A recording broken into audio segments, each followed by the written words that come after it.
আদম নবী বলবে নাফসি, ইব্রাহিম নবী বলবে নাফসি, জাকারিয়া নবী বলবে নাফসি নাফসি, ইউনুস নবী বলবে নাফসি নাফসি, ইয়াহিয়া নবী বলবে নাফসি নাফসি, ইব্রাহিম নবী বলবে নাফসি নাফসি। সব নবী নাফসি নাফসি বলে কাঁদবে। আল্লাহু আকবার। যেই দিনের ভিতরে মানুষ হাসরের ময়দানে নাফসি নাফসি বলে কাঁদবে, ওই দিন কাহারো চেহারা নূরে আলোকিত হয়ে যাবে, আবার কাহারো চেহারা একেবারে অন্ধকার হয়ে যাবে। এখন প্রশ্ন হলো হুজুর, কার চেহারা আলোকিত হবে? যারা 5 ওয়াক্ত নামাজ পড়ে। কার চেহারা আলোকিত হবে? যারা আল্লাহর ইবাদত করে। কার চেহারা আলোকিত হবে? যারা নবীকে জানার চাইতে বেশি ভালোবাসে। কার চেহারা আলোকিত হবে? আউলিয়া কেরামকে যারা অনুকরণ করে। কার চেহারা আলোকিত হবে? মা বাবার খেদমত যারা করে। এখন প্রশ্ন করবেন হুজুর, কার চেহারাটা অন্ধকার হবে? ওই চেহারাটা অন্ধকার হবে যাদের, এরা যারা নবীর বিরুদ্ধে কথা বলে, আল্লাহর সঙ্গে শরীক করে, বান্দার হক নষ্ট করে খায়, ছোটকে স্নেহ করে না, বড়কে সম্মান করে না, যারা নবীর বিরুদ্ধে কথা বলে, যারা উলির বিরুদ্ধে কথা বলে, যারা মার বুকে লাথি মারে, যারা সুদ খায়, যারা ঘুষ খায়, যারা মানুষের হক মাইরা খায়, তাদের চেহারাটা হাসরের ময়দানে অন্ধকার হয়ে যাবে। কথা কোন ঠিক কিনা? হারিয়ে যাব একদিন আমি, রবনায় ভুবন চিরদিন। বলো হারিয়ে যাব একদিন আমি, রবনায় ভুবন চিরদিন। ক্ষমা করে দিও তোমরা আমায়, বলো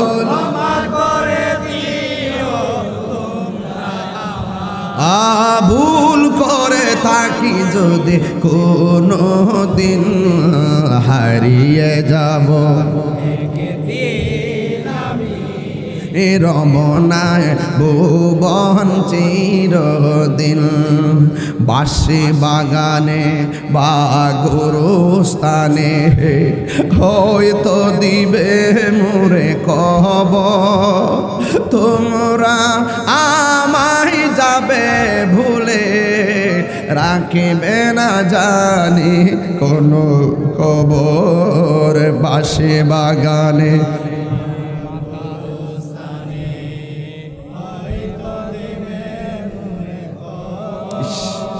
তোমরা আমায় যাবে ভুলে, রাখিবে না জানি কোনো খবর।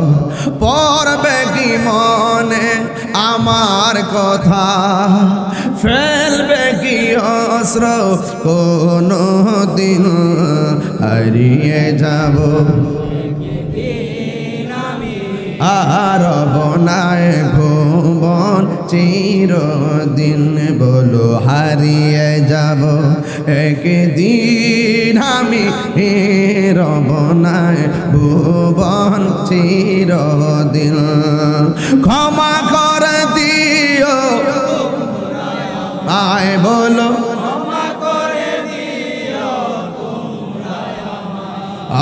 ভুল করে থাকি যদি কোনো দিন। Birampur HD media, the Islamic YouTube channel. অত্যন্ত অভিভূত, আনন্দিত যে এই মাঠে মনে হয় আমি আরেকবার রাত্রে আসছিলাম, সম্ভবত না রাতেই তো আসছিলাম, রাতে।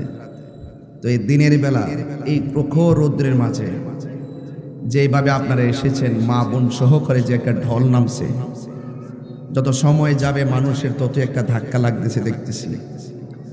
যে আল্লাহ পাক আমাদের সকলকে মাহফিলে এনেছেন, শুকরিয়া তান সকলে পড়ুন আলহামদুলিল্লাহ। লাখ কোটি দরুদ ও সালাম ওই নবীর নূরানি কদম মুবারকে, যিনি হায়াতুন নবী, নূর নবী, গায়েবের খবর দেনেওয়ালা হুজুরপুর নূর সাল্লাল্লাহু আলাইহি ওয়াসাল্লামের উম্মত হিসাবে আল্লাহ পাক আমাদের সকলকে কবুল করেছেন। এই জন্য শুকরিয়া তান পড়ুন আলহামদুলিল্লাহ। আমাদের মাঝে আমার পূর্বে সংক্ষিপ্ত বক্তব্যের মাধ্যমে আপনাদের কাছে দোয়া চেয়েছেন আমার জাবেদ ভাই, তিনি আসন্ন উপজেলা পরিষদ নির্বাচনে চেয়ারম্যান পদপ্রার্থী হিসাবে তিনি ঘোষণা করেছেন এবং তিনি নির্বাচন করবেন। আমার অত্যন্ত সহযোদ্ধা প্রিয়তম জাভেদ ভাই আপনাদের কাছে দোয়া চেয়েছে, আপনারা সবাই দোয়া করবেন। আল্লাহ পাক রব্বুল আলামিন যেন সমাজের কল্যাণে কবুল করে, বলুন আমিন। ভাইরা আমার, আপনারা জানেন আমি খুব পরিশ্রান্ত মানুষ।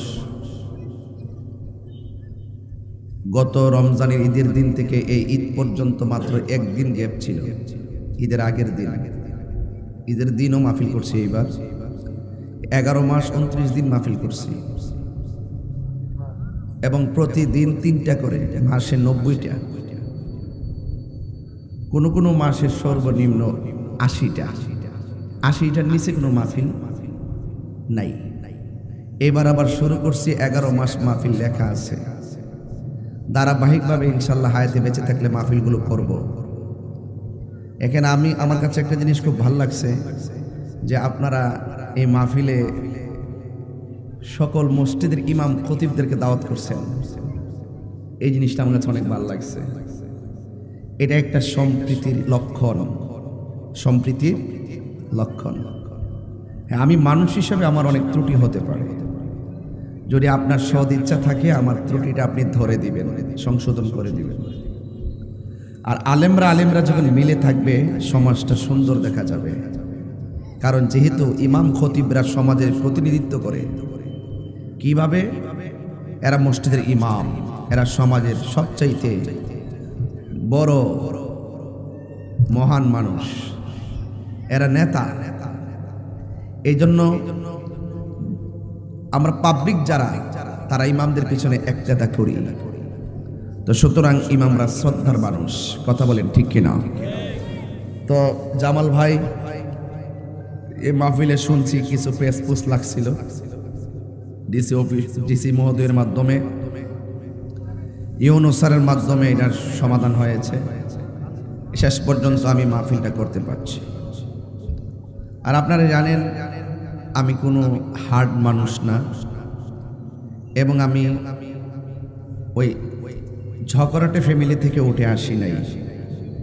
আমরা অত্যন্ত শান্তিপ্রিয় পরিবারের সন্তান, এবং আমার বাপ দাদারা তারাও চেয়েছেন শান্তিপ্রিয়ভাবে মানুষকে ভালোবেসে চলা।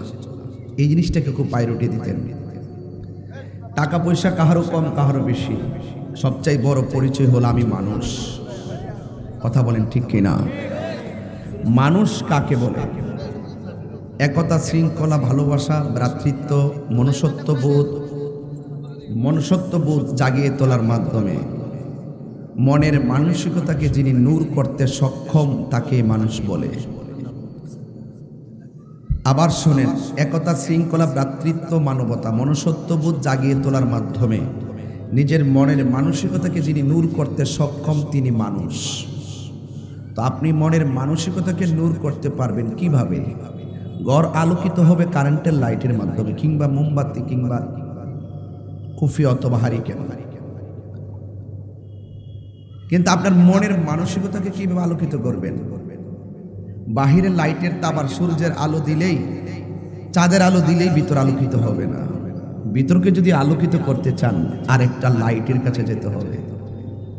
ওই লাইটটা হলো কামেল মুর্শিদ। জোরে কন্যা সুবহানাল্লাহ। কার কাছে যেতে হবে? কামেল মুর্শিদের কাছে যেতে হবে। মদিমালের দোকানে গেলে চলবে না, কামেল মুর্শিদের কাছে যেতে হবে, যাদের কাছে গেলে আপনার অন্তর আলোকিত হয়ে যাবে। কোরআনে আল্লাহ পাক বলছেন, যিনি জানে আর যিনি জানে না সে কখনো এক হতে পারে না। আর তুমি যদি না জানো, যিনি জানে তার কাছে যাও। এই ওয়াজ মাহফিলগুলো হলো আপনার জীবনকে পরিবর্তনের একটা ওসিলা। ক্ষিপ্ত মানুষগুলো আপনারা ছিলেন, একত্রিত হয়েছেন, আর এখানে কিছু কোরআন সুন্নাহর কথা বলা হবে, সেই কথাগুলো হৃদয়ে ধারণ করা। আপনার দেহের দিকে আল্লাহ পাক তাকাবে না, আপনার চেহারার দিকে আল্লাহ তাকাবে না, আল্লাহ পাক তাকাবে বান্দার অন্তরের দিকে। সুবহানাল্লাহ বলবেন না? আচ্ছা, আপনার অন্তরে কি আছে আমি জানি, জানে কে? বাস এই অন্তর যদি ঠিক থাকে, অন্তর যদি ঠিক থাকে, কবরে যাওয়ার পরে আপনার লাশে পচন ধরবে না। আর অন্তর যদি ঠিক না থাকে, বাস পচার আগে আপনার লাশটা পচে যাবে। এক বান্দা পচে যায়, আরেক বান্দা কবরে সুস্থ শরীর নিয়ে ঘুমায়। পার্থক্যটা কেন? আমি বান্দা বান্দাই রয়ে গেলাম, আর যার শরীরে পচন ধরে না তিনি বান্দা হয়ে কবরে যায় নাই, তিনি দুনিয়াতে থাইকা আল্লাহ এবং রাসূলকে রাজি করে আল্লাহর বন্ধু হয়ে কবরে গেছে। এই চেয়ারটাকে আমাকে আপনারা এমনি দিয়েছেন? ভালোবেসেছেন, মর্মে দাওয়াত করেছেন। এরপরে আমার মতন একজন নগণ্য এখানে কথা বলবো এত করে ডেকোরেশন করে একটা অযোগ্য ব্যক্তিকে একটা চেয়ারে বসাই দিয়েছেন। এটা কিন্তু ভালোবাসার কারণে। কিসের কারণে? ভালোবাসার কারণে। প্রেম আছে বলেই পৃথিবী এত সুন্দর। একটা স্থানের আগারে বসিয়া হেরিনু মাটির ঢেলা, হাতি নিয়ে শুকিয়ে দেখুনো রয়েছে কস্তরি মেলা। কহিল কস্তরি তুমি কি আতর দান, তোমার গায়েতে সুবাসে ভরা তুমি কি গুলিস্তান। কহিল কস্তরি ওসব কিছু নহি আমি অতি নিচু মাটি, ফুলের সহিত থাকিয়া উহার সুবাসে হয়েছে খাটি। এটার সাবস্টেন্স হলো আল্লামা শেখ সাদী রহমতুল্লাহ আলাইহি বলছেন, সৎসঙ্গে স্বর্গবাস, অসৎসঙ্গে সর্বনাশ। ক্ষুদ্র একটা লোহার টুকরা পানিতে দিলে ডুবে যায়, বিশাল বড় লোহার তৈরি জাহাজ পানিতে ভেসে থাকে। কারণটা কি? বিজ্ঞান পড়ছেন? ভালো করে পড়েন। লোহার তৈরি বিশাল বড় জাহাজ ভেসে থাকার মূল কারণ তাকে সঙ্গ দিয়েছে অনেকগুলো লোহা, সাপোর্ট দিয়েছে অনেকগুলো লোহা। সাপোর্ট দেওয়ার কারণে, তার সঙ্গী ভালো হওয়ার কারণে, সব দিক দিয়ে কোয়ালিটি লেভেল হওয়ার কারণে পানির মধ্যে লোহার তৈরি জাহাজটাও ভেসে আছে একমাত্র সঙ্গীর কারণে। তাই এই জন্য মুরব্বীরা কইতো, সঙ্গী গুণে লোহাও জলে ভাসে। ওয়াজ বুঝেন না আপনারা? একদম ঠান্ডা মাথায় বলছি কেন? কারণ হিট স্ট্রোক তো বেড়ে যাচ্ছে অনেক। এই তাপের ভিতরে বলা তো যায় না, আপনারা অনেক অস্থির হয়ে যাবেন জোরে আওয়াজ করলে। এরপর আমি চেষ্টা করবো, আস্তে আস্তে ঠান্ডা পড়তেছে, আর তুলনামূলক ওয়েদারটার মাঝে আল্লাহ পাক একটা রহমত মনে হয় নাজিল করছে। তাহলে এইরকম সাদামাঠা একটা আবহাওয়াতে এই মুহূর্তে হওয়ার কথা না। সবকিছু পরিবর্তনের মালিক কে? তাহলে বুঝতে হবে, বান্দা থেকে বন্ধু হতে গেলে দুনিয়ায় থেকেই হতে হবে। মরার পরে বান্দা থেকে বন্ধু হওয়ার সুযোগ নাই। তো এই জন্য যুবক ভাইরা, আল্লাহ পাক কাহারও চেহারার দিকে তাকায় না, আল্লাহ পাক তাকায় বান্দার অন্তরের দিকে। ঠিক আছে তো কথাটা? এবার আসুন আর একটু সামনে যাই ভাইরা আমার। তাহলে আমি আপনি এসেছি, এই রৌদ্র লাগতেছে, এই রৌদ্রটা কি আপনারা জানেন? এই যে গরমটা যে আসলেই কি সেটা জানেন? মনে করতেছেন সূর্য উঠছে এই জন্য গরম লাগতেছে। কেন? সূর্য কি আগে ওঠে নাই? শীতের দিন কি ওঠে না? গরমের দিন কি ওঠে না?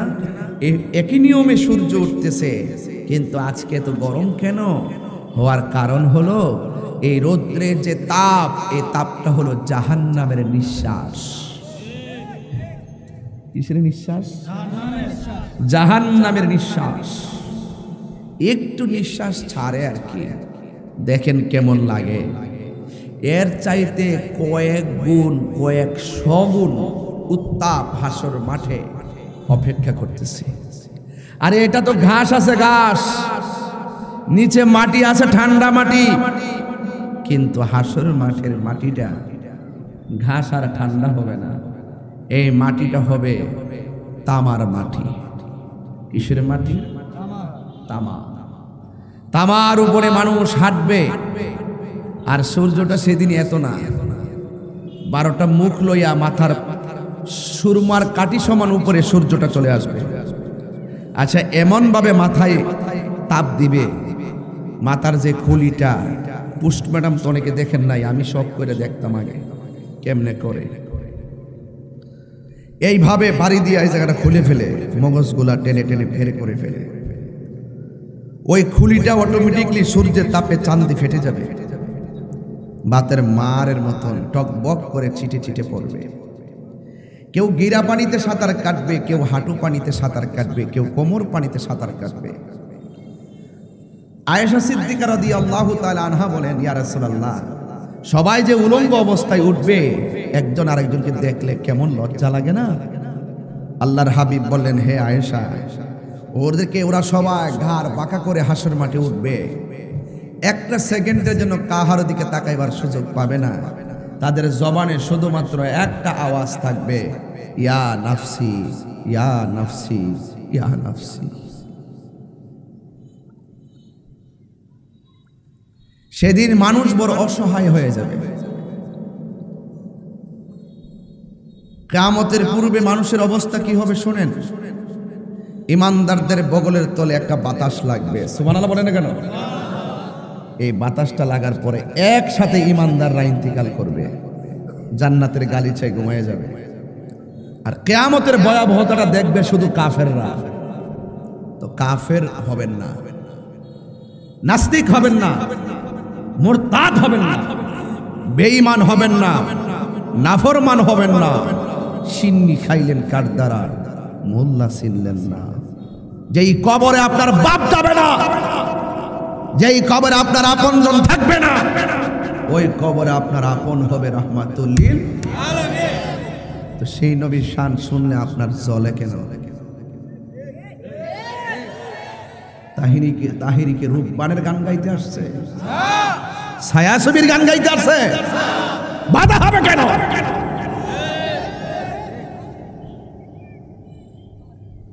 মিলেমিশে থাকেন, দেশটা সুন্দর হবে। আমি দেশকে ভালোবাসি, আমি সম্প্রীতি বান্ধব মানুষ। আমি বাংলাদেশের ধর্মের জায়গাটাকেও সম্প্রীতির মডেল বানাতে চাই। মুক্তিযুদ্ধের চেতনায় স্বাধীনতার সপক্ষে বাংলাদেশকেও সম্প্রীতির মডেল বানাতে চাই, যেখানে উগ্রতা থাকবে না, মারামারি থাকবে না, কাটাকাটি থাকবে না। এই দেশে হিন্দু, খ্রিস্টান, বৌদ্ধ, মুসলমান বাস করতেছে, যার যার ধর্ম পালন করছে, করুক গা। আমি আমার ধর্ম পালন করব। আফসোসটা হলো সেখানে কারবালার ঘটনা ইহুদিরা ঘটাই নাই, কারবালার ঘটনা খ্রিস্টানরা ঘটাই নাই, কারবালার ঘটনাটা ঘটাইছে দাড়িওয়ালা, টুপিওয়ালা, পাগড়িওয়ালা, ফুরাতের পানি দিয়া উযু গোসল কইরা 5 ওয়াক্ত নামাজ পড়া হুসাইনের গলায় ছুরি চালাইয়া দিছে একদল মুনাফিক মুসলমানরা। হাত তুলে বলেন ঠিক কিনা বলেন?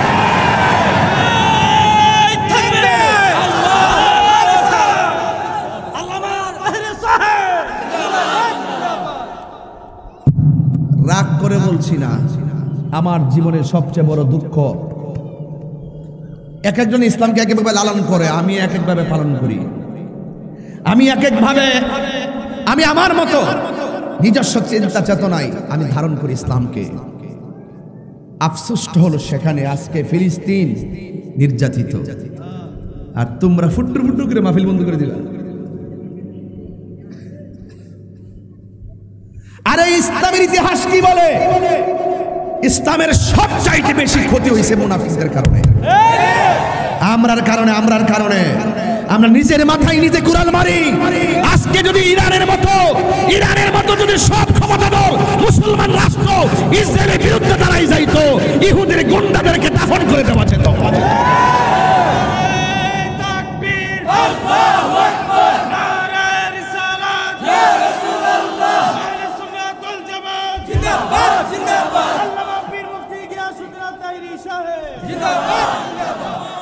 বাজান আমার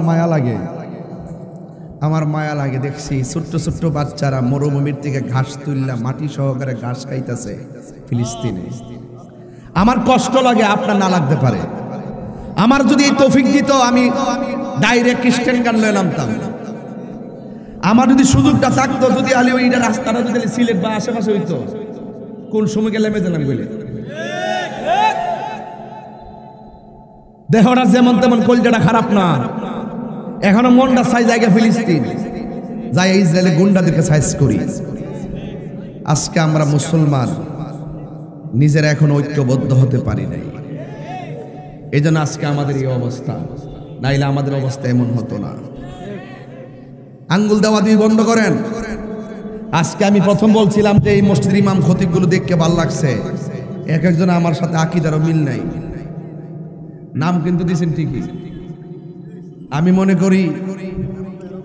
আর এটা তো এই জন্য তো ধন্যবাদ দিলাম প্রথমে, জামাল ভাই তো মানুষ সুন্দর, মন তো সুন্দর, আমার ভাই তো।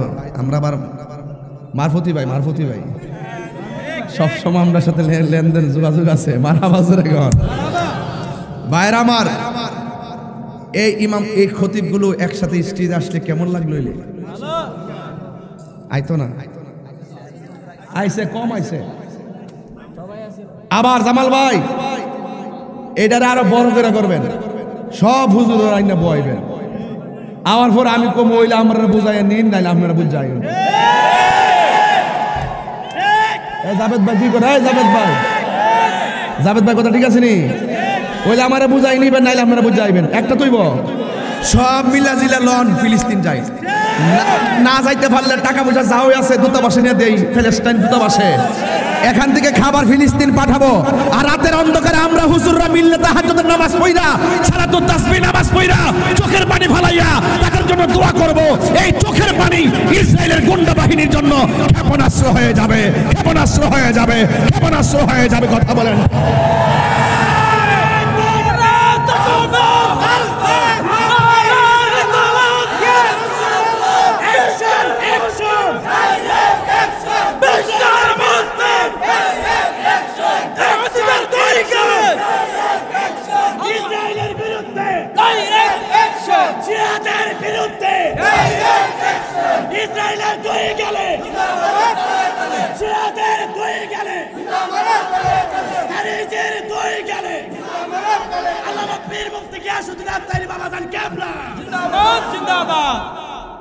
সুৎকুরের বিরুদ্ধে কয়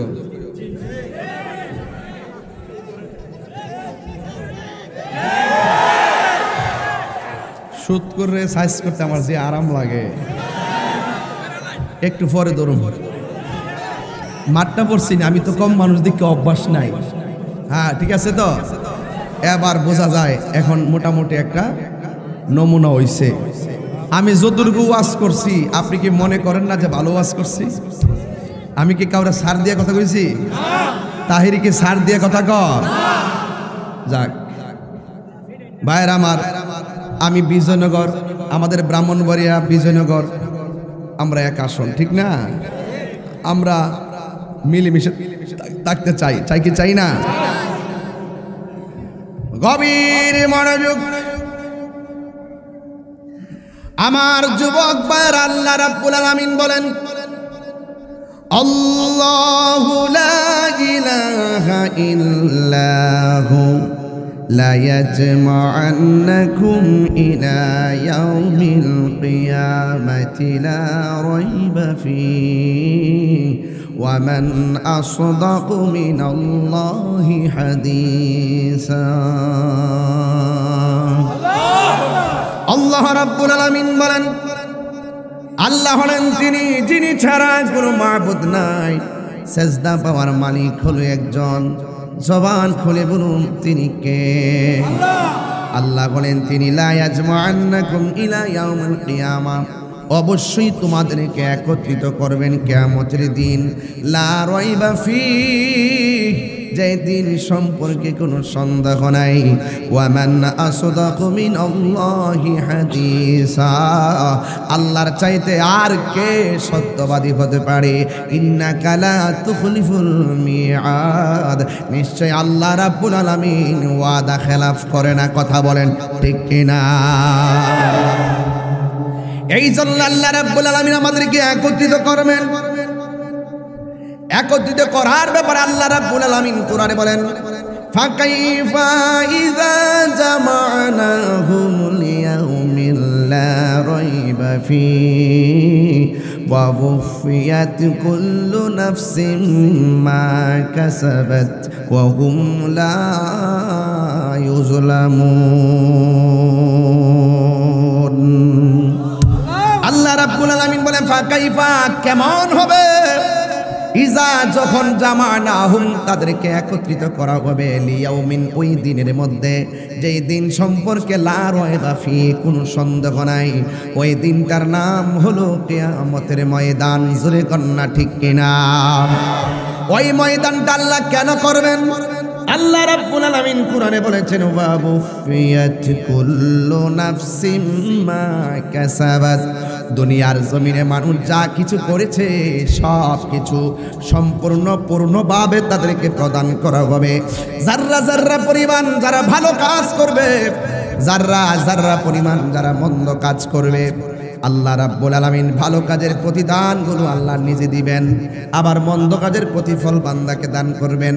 এই জন্যই আল্লাহ রাব্বুল আলামিন কোরআনুল কারীমের মধ্যে বলেছেন সেই দিনটা কেমন হবে যখন তাদেরকে একত্রিত করা হবে ওই ময়দানে, যেই ময়দানের নাম হলো কিয়ামতের ময়দান, যেই ময়দান সম্পর্কে যারা পরিমাণ কোনো সন্দেহ নাই।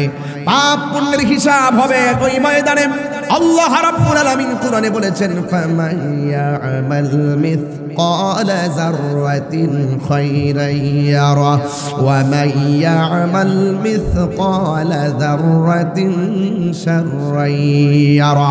যাররা যাররা পরিমাণ হিসাব আল্লাহ রাব্বুল আলামিন হাসরের ময়দানে নিবে। আল্লাহ রাব্বুল আলামিন হাসরের ময়দানে যখন নিয়ে দিবে ওই দিনটা বড় কঠিন হয়ে যাবে। আল্লাহ বলছেন ওয়াত্তাকু ইয়াওমান লা তাজজি নাফসুন আন নাফসিন শাইআ। ওই দিনটাকে ভয় করো যেই দিন কেউ কাহার কোনো উপকারে আসবে না। আল্লাহ রাব্বুল আলামিন বলেন ওয়ালা ইউকবালু মিনহু শাফাআহ। ওই কঠিন ময়দানকে ভয় করো যেই দিন কেউ কাউকে সুপারিশ করতে পারবে না। ওই দিনটাকে ভয় করো। ওয়ালা ইউখাযু মিনহা আদলুন। যেই দিন কাহারো কাছ থেকে কোনো বিনিময় গ্রহণ করা হবে না। আল্লাহ রাব্বুল আলামিন বলে ওয়ালা হুম ইউনসারুন। আর ওই দিন বান্দারা কাহারো কাছ থেকে কোনো সাহায্য প্রাপ্ত হবে না। চিৎকার মেরে কি আল্লাহু আকবার বলা যাবে না? কষ্ট হচ্ছে বুঝতে? কোরআন শরীফ পড়ে ওয়াজ করলে শুনতে কি খারাপ লাগে? আমি আরো টান দিয়ে দিয়ে পড়তাম, গরম বেশি তো এই জন্য দিচ্ছি না, আপনারা অস্থির হয়ে যাবেন। লাগতো? হ্যাঁ, অসুবিধা? ইনশাল্লাহ ইনশাল্লাহ আল্লাহ যেন আপনাদেরকে এই পরিশ্রম, এই ঘামের ফোঁটাগুলোর জন্য মিজানের পাল্লায় উঠে। আমিন কন, আরো জোরে কন আমিন। আল্লাহ বলছেন ইয়াউমা তাবিয়াদ্দু বুজুহু ওয়া তাসওয়াদ্দু বুজুহ। ওই দিনটা যেই দিনের ভিতরে মানুষ হাসরের ময়দানে নাফসি নাফসি বলে কাঁদবে। ওই দিন কাহারও চেহারা নূরে আলোকিত হয়ে যাবে, আবার কাহারও চেহারা একেবারে অন্ধকার হয়ে যাবে। এখন প্রশ্ন হলো হুজুর, কার চেহারা আলোকিত হবে? যারা 5 ওয়াক্ত নামাজ পড়ে। কার চেহারা আলোকিত হবে? যারা আল্লাহর ইবাদত করে। কার চেহারা আলোকিত হবে? যারা নবীকে জানার চাইতে বেশি ভালোবাসে। কার চেহারা আলোকিত হবে? আউলিয়া কেরামকে যারা অনুকরণ করে। কার চেহারা আলোকিত হবে? মা বাবার খেদমত যারা করে। এখন প্রশ্ন করবেন হুজুর, কার চেহারাটা অন্ধকার হবে? ওই চেহারাটা অন্ধকার হবে যাদের, এরা যারা নবীর বিরুদ্ধে কথা বলে, আল্লাহর সঙ্গে শরীক করে, বান্দার হক নষ্ট করে খায়, ছোটকে স্নেহ করে না, বড়কে সম্মান করে না, যারা নবীর বিরুদ্ধে কথা বলে, যারা ওলির বিরুদ্ধে কথা বলে, যারা মার বুকে লাথি মারে, যারা সুদ খায়, যারা ঘুষ খায়, যারা মানুষের হক মাইরা খায়, তাদের চেহারাটা হাসরের ময়দানে অন্ধকার হয়ে যাবে। কথা কোন ঠিক কিনা? তাইলে রাস্তা কি একটা না দুইটা? আরো জোরে করে একটা না দুইটা? একটা হলো নেগেটিভ আর একটা পজিটিভ। আল্লাহ বলেন মা আতাকুমুর রাসূলু ফাখুযুহু ওয়া মা নাহাকুম আনহু ফান্তাহু। আল্লাহ বলে ও বান্দা, যেই পথে চললে, যেটা কল্যাণকর, যেটা ভালো, সেই রাস্তায় তোমরা চলবা। আর যেই রাস্তাটা মন্দ, এই রাস্তা দিয়ে তোমরা কখনো যাবে না। কারণ ভালো রাস্তাটা হলো আল্লাহর রাস্তা, আর মন্দ রাস্তাটা হলো শয়তানের রাস্তা। এই জন্য আমরা সব সময় নামাজে দাঁড়াইলে আমার আল্লাহরে কয় ইহদিনাস সিরাতাল মুস্তাকিম সিরাতাল্লাযীনা আন'আমতা আলাইহিম গায়রিল মাগদুবি আলাইহিম ওয়ালাদ।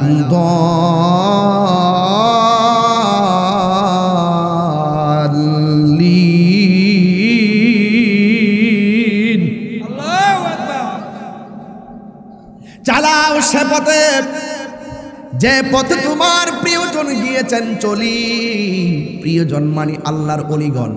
শাহজালালকে প্রশ্ন করি, বাবা শাহজালাল, আপনি দুনিয়ার জমিন থেকে চলে গেছেন অনেক বছর আগে। আমাদের দেশে 40 বছর 10 বছর পরে কবরের কোনো চিহ্ন খুঁজে পাওয়া যায় না। 750 বছর পরও আপনার রওজাটা কেন এখনো জিন্দা রয়েছে? শাহজালাল উত্তর দিবেন, আমি শাহজালালের জীবনটা দুনিয়াতে থাইকা নবীর মহব্বতে কুরবান করে দিয়েছিলাম, এই জন্য আমি চলে যাওয়ার পরও আমার রওজাটা জিন্দা রয়েছে। এই জন্য যুবক ভাইরা, পচা বীজ চিনেন আপনারা?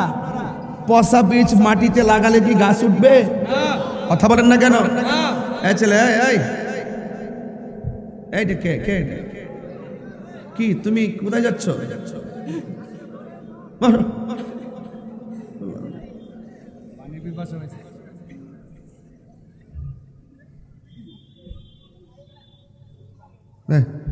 এটা দিয়ে সবাই খা, পানি খা, দাও, যার খেলা একা খাও, দাও একটা দাও, আস্তে আস্তে খা, খাক দে। দেখ আমি খেতাম না, আমি বললে মরম, যা চিন্তা করিস না। মার হাবা কোন কি লেগে কষ্ট হচ্ছে আপনারা? হ্যাঁ, আমার কথা কি খারাপ লাগতেছে? লাইনের বাইরে কথা বলতেছি কেন? লাইনের ভিতরে কথা বলতে হয়, কারণ লাইনের বাইরে কথা বলার অধিকার আমার বাবারও নাই। যদি আমার বাবাও যদি কোরআন সুন্নাহর বাইরে কথা বলে আমি মানতে পারবো না। কথা কোন ঠিক না বেঠে? একটু বলেন আমার সাথে। হারিয়ে যাব একদিন আমি, রব না ভুবন চিরদিন। বলো হারিয়ে যাব রব নাই ভুবন চিরদিন। ক্ষমা করে দিও তোমরা আমায়, বলো ক্ষমা করে দিও তোমরা আমায়। ভুল করে থাকি যদি কোনো দিন, হারিয়ে যাব রমনায় ভুবন চিরদিন। বাঁশি বাগানে বা গোরস্থানে হয়তো দিবে মোরে কবর, তোমরা আমায় যাবে ভুলে, রাখিবে না জানি কোনো কবর। বাঁশি বাগানে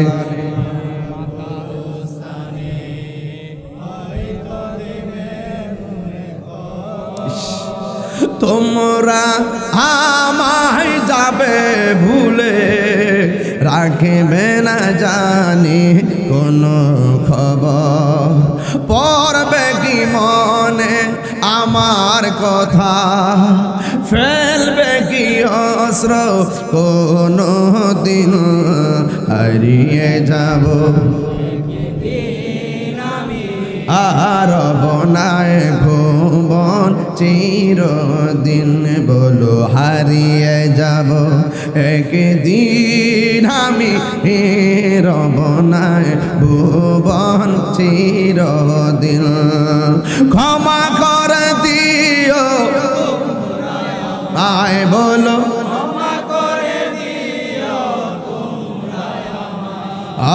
ভুল করে থাকি যদি কোনো দিন, হারিয়ে যাব আর বনায় ভুবন চিরদিন। বলো হারিয়ে যাব আর বনায় ভুবন চিরদিন। একটা জবান বন্ধ রাখবেন না। আমি বলছিলাম হাসরের ময়দানের কথা। ওই ময়দানে কাহারো কাছ থেকে কোনো সুপারিশ গ্রহণ করা হবে না, ওই ময়দানে কাহারো কাছ থেকে কোনো বিনিময় গ্রহণ করা হবে না। আদম নবী বলবে নাফসি, ইব্রাহিম নবী বলবে নাফসি, জাকারিয়া নবী বলবে নাফসি নাফসি, ইউনুস নবী বলবে নাফসি নাফসি, ইয়াহিয়া নবী বলবে নাফসি নাফসি, ইব্রাহিম নবী বলবে নাফসি নাফসি। সব নবী নাফসি নাফসি বলে কাঁদবে। আল্লাহু আকবার।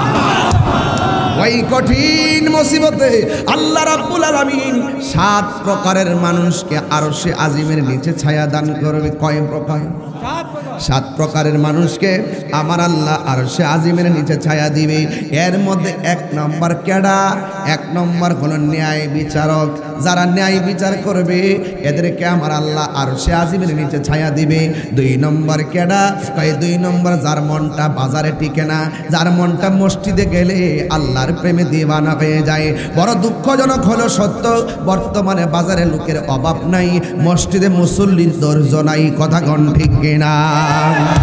বাজারের মানুষের কোনো অভাব নাই, মসজিদে মুসল্লি বসার ধৈর্য নাই, বারবারে গড়ির কাটার দিকে তাকায়। কিন্তু না না, আল্লাহর হাবিব সাল্লাল্লাহু আলাইহি ওয়াসাল্লাম বলেছেন এই পৃথিবীর মধ্যে সবচাইতে নিকৃষ্ট জায়গা হলো বাজার, আর সবচাইতে উত্তম জায়গা হলো আল্লাহর ঘর মসজিদ। কথা কোন ঠিক কিনা?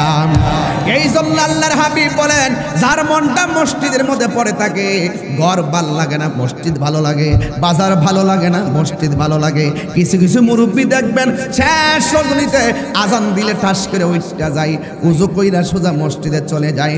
মুরব্বীরা ডাক দিয়া কয় এত তাড়াতাড়ি কেন মসজিদে যাইতেছেন? ওই মুরব্বী ডাক দিয়া কয় কেন যাই জানো নেই? কারণ ঘরের মধ্যে শুইয়া থাকলে লাভ নাই, মসজিদে গিয়া চুপ কইরা বসে থাকলেও নফল ইবাদতের সওয়াব পাওয়া যায়।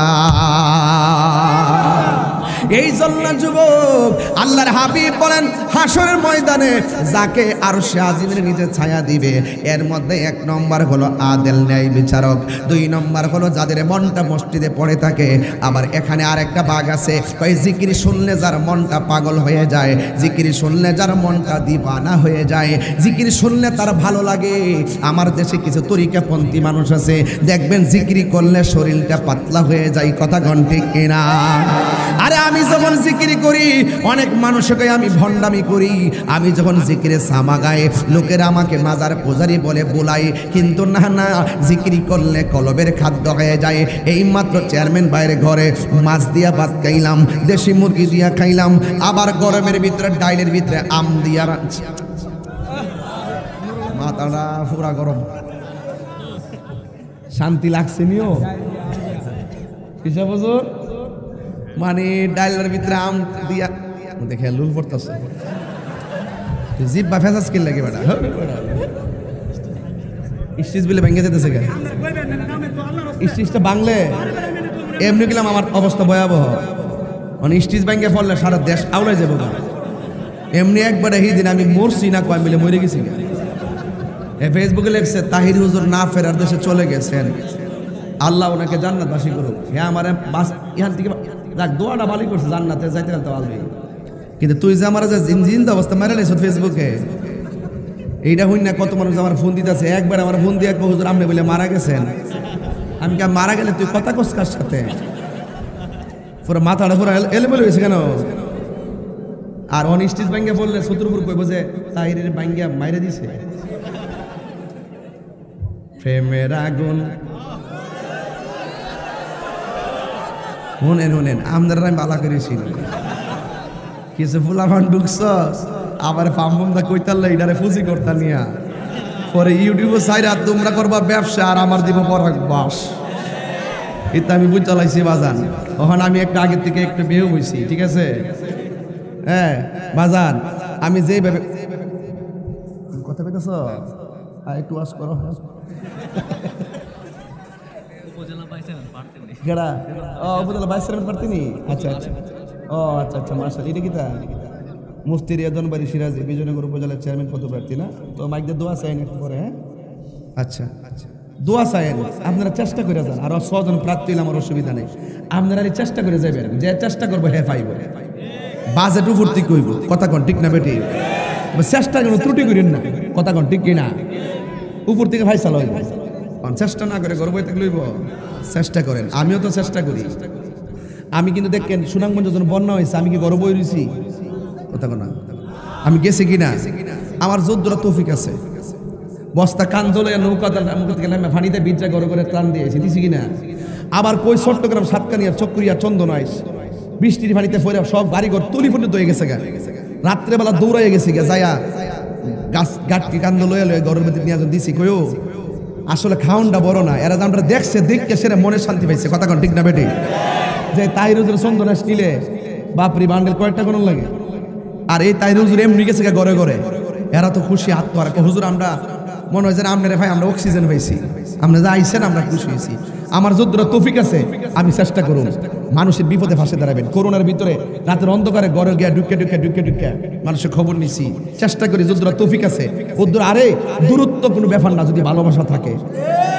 এই বিপদ আজকে সাতকানিয়া, এই বিপদ আজকে এই সুনামগঞ্জ, কালকে কি বিপদ আমরা রাইতারা না? তো আমরা যখন বিপদে বেহারে কের বইয়া থাকবো? আমার মানবিক কাজ করতে ভালো লাগে। ওই যে দেখেন একটা প্রস্তাবিত এবার কেয়ার হাসপাতাল অ্যান্ড ডায়াগনস্টিক সেন্টার, ওই গেরারগাঁও বিজয়নগর জায়গাটা চিনচিনি, ওই যে উপজেলা স্বাস্থ্য কমপ্লেক্সের সামনে যে জায়গাটা খালি জায়গাটা, এটা কিন্তু আমি আছি। মারহাবা জোরে গণ, এরা আমার চেয়ারম্যান বানাইছে। ওই যে দেখেন প্রস্তাবিত এবার কেয়ার হাসপাতাল অ্যান্ড ডায়াগনস্টিক সেন্টার। আমি চাই যে অন্তত মানুষের পাশে থাকার জন্য অন্তত খেদমত করব, যেন আমাদের এই রুগীরা যেন অন্ততপক্ষে ঢাকায় যেন অন্ততপক্ষে যে সেবাটা পায় তারা যেন এখানেই পায়। কথা কন ঠিক না বেঠে? আমি চেষ্টা করব এখানে আপনাদেরকে সেবা দেওয়ার জন্য। আমি আসি, আপনারা আমাদের নিজস্ব কিছু লোক আমরা শেয়ার নিচ্ছি কিছু, এবং আমরা এখন এটা নিচ্ছি কারণ কেন আমাদের নিজেদের লোক হলে আমাদের কাজটা করতে সুবিধা হবে। এই জন্য আপনাদের দোয়াটা চাওয়ার জন্য ব্যানারটা লাগাই দিচ্ছি। মারহাবা জোরে গণ। এটা আপনারা কি রাগ করছেন? বিজয়নগর যদি একটা প্রতিষ্ঠান হয় এতে কি খারাপ হইব? এই জায়গাটা কি খারাপ নাকি? জায়গাটা সৌন্দর্য তো, এই জন্য এটা সবাই অন্ততপক্ষে যাদের আল্লাহ সুযোগ দিছে মানবিক কাজ করবেন, যুদ্র তৌফিক আছে মানবিক কাজ করবেন ইনশাল্লাহ। আর চেষ্টা করবেন, আমিও চেষ্টা করতেছি, একদিন আল্লাহ পাক আমাকে এর চাইতে আরো বড় কিছু দিতে পারে কিনা বলেন ইনশাল্লাহ। এবারও কাতার গিয়েছি না, সামনে আবার মিলাদুন নবীতে যামুগা, ওমানে যাবো। ওমানে 15 দিনে 29টা মাহফিল লিখছি। মারহাবা জোরে গণ। এটা সাধারণ জিনিস না বাবা, বাংলাদেশে বয়স ছিলেন, এটা ব্যাপার স্যাপার আছে। এগুলো প্রবাসীরা আমরা দেখলে ফাগল হয়ে যায়। মারহাবা জোরে গণ। আমরা প্রবাসী ভাইদেরকে দোয়া করি, কারণ এরা বেঁচে থাকলে বাংলাদেশটা বেঁচে থাকবে। কথা কন ঠিক না বেটে? এরা আমার বাংলাদেশের উন্নয়নের পিছনে রেমিটেন্স যোদ্ধা, এদেরকে স্যালুট জানাই। কথা কন ঠিক না বেটে? তবে যাই হোক, দূরের যুবক ভাইরা আমার, মানুষের জন্য কাজ করা। ওই যে আমি বলছিলাম, যার মনটা মসজিদে পড়ে থাকে, জিকির শুনলে যার মনটা ফানা হয়ে যায়, এবং এবাদতের জন্য যার মনটা পাগল, এদের জন্য আল্লাহ পাক হাসরের ময়দানে আপনার তাদের মাথার উপরে আরশে আজিমের ছায়া দিয়ে দিবে। আরে বড় করে বলে না সুবহানাল্লাহ গন্না ভাইরা আমার। এরপরে 3 নম্বরটা আমার তো আজকে দরকার ওয়াজের মাহফিলের সাথে এই একই হুজুর করে আসেনি। এই 3 নম্বর যে ওয়াজটা করবো এখন, যেটা বলবো এটা আজকের মাহফিলের জন্য খুব প্রাসঙ্গিক। 3 নম্বরটা হইল যারা দানশীল ব্যক্তি। যারা কি ব্যক্তি? এখানে একটা গজলের বই আছে, পারলে নিয়ে যায় না। এই যে রফিকুল ইসলাম সাহেব, এখানে সতরপুর নূরে মদিনা সুন্নি হাফেজে মাদ্রাসা একটা আসেনি। আচ্ছা, আজকে ফিলিস্তিনের জন্য কেডা কেডা দোয়া করে যাবেন? হাত তুলেন তো, হাত তুলেন।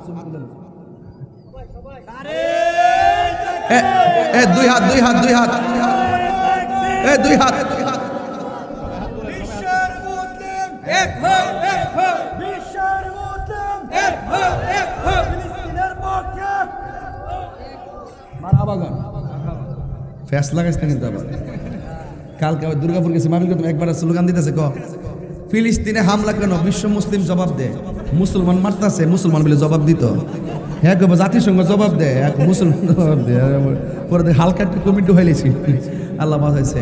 যুবক ভাইরা আমার, হাসরের ময়দানে 7 শ্রেণীর মানুষের ভিতরে ফিলিস্তিনের জন্য দোয়া করে যাবেন তো ইনশাল্লাহ। তো তাহলে কিন্তু আর কেউ উঠতে পারি না, আপনারা কিন্তু ওয়াদা করে লিখছেন। অহন যে উঠবো মুরুখ বিলে সাইরা দিবেন, ফুলা বানাইলে জাতা মারা ধরবেন একবারে, ঠিক আছে? মুরুখ বিলে সাইরা দিন, আমার আব্বারা উঠলে সাইরা দিন, আর ফুলা বান উঠলে দৌড়েন।